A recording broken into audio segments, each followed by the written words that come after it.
नमस्कार, आम्रपाली किचनमध्ये तुम्हा सर्वांचं स्वागत आहे। तर आजची रेसिपी आहे मॅगी। नाश्त्याला मॅगी बनवत आहे। तर साहित्य बघा, लागणारं साहित्य आहे कांदा, एक मोठा बटाटा घेतला, साल काढून घेतली। आता कांदा आणि बटाटा आपण कापून घेऊया। टोमॅटो, कोथिंबीर, जिरे मोहरी फोडणीसाठी, हळद, मीठ, मिरची आणि मॅगी तुम्ही कुठली पण घेऊ शकता आवडीप्रमाणे। बघा तर मंडळी, इथे तेल तापायला ठेवलं कढईत 2 चमचे। त्याच्यामध्ये टाकू जिरे मोहरी फोडणीला।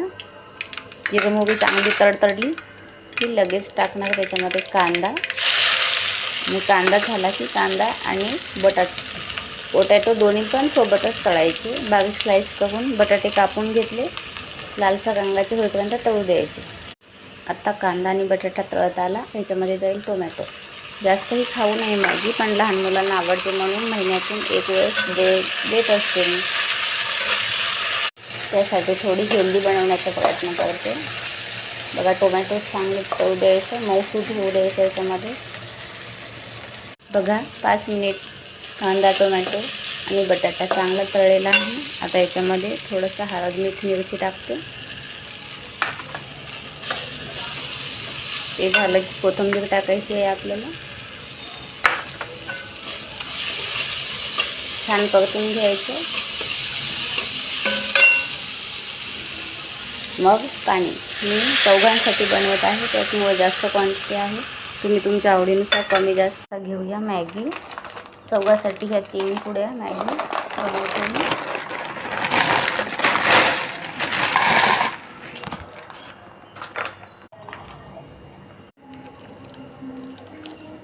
तिन्ही पण मसाल्याच्या पुड्या कापून घेतलेल्या आहे। आणि मुलांना अशीच लांब मॅगी खाता येत नाही, त्यामुळे थोडीशी बारीक करते तुकडे। स्पूनमध्ये, कपमध्ये त्यांना व्यवस्थित खाता येईल। आता आली पाण्याला उकळी, हा मसाला टाकून घेऊ। मसाला टाकल्यावर मॅगी टाकायची आहे आणि 5 ते 7 मिनिट चांगलं त्याला शिजू द्यायचं आहे। बघा, असं पाण्यात भिजलं पाहिजे आणि आपल्याला सूप हवं आहे, त्यासाठी मी थोडं जास्त पाणी टाकलेलं आहे। चला तर मॅगी छान शिजलेली आहे। आता घेऊया बोलमध्ये।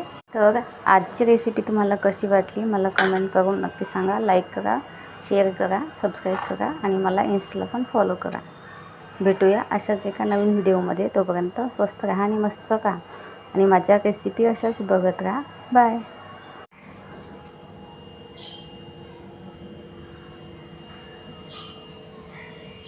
मुलं काल आज परत जायचं आहे। हॅपी होळी।